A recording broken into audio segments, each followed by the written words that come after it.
அன்பானவர்களே, தினம் ஒரு தூதன் மொழியாக உங்களை சந்திக்கிறேன். இந்த நாளிலே பிரசங்கி 8:4, ராஜாவின் வார்த்தை எங்கேயோ அங்கே அதிகாரம் உண்டு.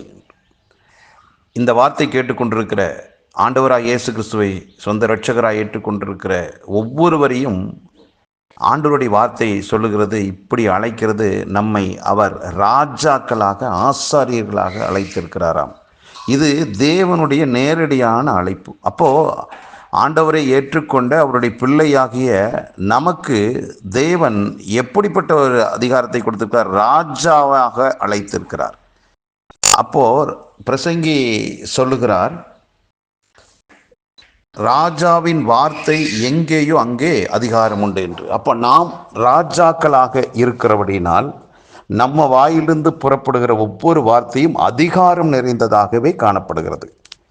அப்போ நாம் அடைய வேண்டிய ஒரு காரியத்தை கெஞ்சி மன்றாடி கண்ணீர் விட்டு அழுது ஒரு காரியத்தை சாதிக்க நம்மை ஆண்டவர் வைக்கல.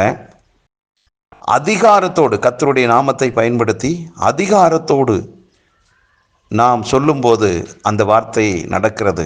உதாரணத்துக்கு ஆண்டவராகிய இயேசு கிறிஸ்து அக்கறைக்கு போவோம் வாருங்கள் என்று தன்னுடைய சீசர்களை அழைத்தார். இடையில மிகப்பெரியதான அந்த கடல் பயணத்தில் மிகப்பெரிய ஒரு காற்று, புயல், பெருங்காற்றெல்லாம் வந்துருச்சு. கூட இருக்கிற மீனவ சீசர்கள் எல்லாருமே பயந்தார்கள். மடிந்து போய் விடுவோம் என்றதான ஒரு நிலைக்கு வந்து ஆண்டவரை கூப்பிடுகிறார்கள். அப்போ ஆண்டவர் எழும்பி சொல்லுகிறார், காற்றையும் அந்த கடலை அலைகளையும் பார்த்து சொல்லுகிறார், இறையாதே, அமைதலாயிரு என்று. அப்போ இயற்கையே ஆண்டவருடைய வார்த்தைக்கு கட்டுப்படுகிறது. அப்போ நாமும் அப்படிப்பட்ட அதிகாரத்தை உடையவர்கள் தான். நமக்கு எதிராக, நம்முடைய ஆன்மீக வாழ்வுக்கு எதிராக, குடும்ப வாழ்வுக்கு எதிராக, ஊழியத்துக்கு எதிராக, உங்கள் வேலை, தொழில், படிப்புக்கு எதிராக புறப்படுகிற எந்த தீய சக்தியை பார்த்து நாம் சொல்ல முடியும், அதிகாரத்தோடு சொல்ல முடியும், இறையாதே, அமைதலாயிரு என்று. ஏனென்றால் நானும் நீங்களும் ஆண்டவரால் அழைக்கப்பட்டிருக்கிறோம். அவரால் ராஜாக்களாக இந்த பூமியில் நியமிக்கப்பட்டிருக்கிறோம். நமக்குள்ள கர்த்தருடைய வார்த்தை இருக்கிறது. அவருடைய நாமம், அவருடைய பெயர் நமக்கு கொடுக்கப்பட்டிருக்கிறது. ஆகவே அவருடைய நாமத்தினால நாம் கட்டளையிட நம்முடைய வாயிலிருந்து புறப்படுகிற வார்த்தைக்கு சும்மா திரும்பி வராமல் மிகுந்த பலனை, மிகுந்த வெற்றியோடு திரும்பி வருவதற்கு அது பெரிய உதவியாக இருக்கிறது.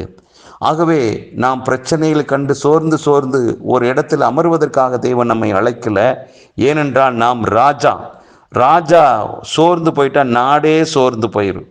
ஆகவே நானும் நீங்களும் ரட்சிக்கப்பட்டிருக்கிறோம். சோர்ந்து போக அல்ல, நாம் எழும்பணும்.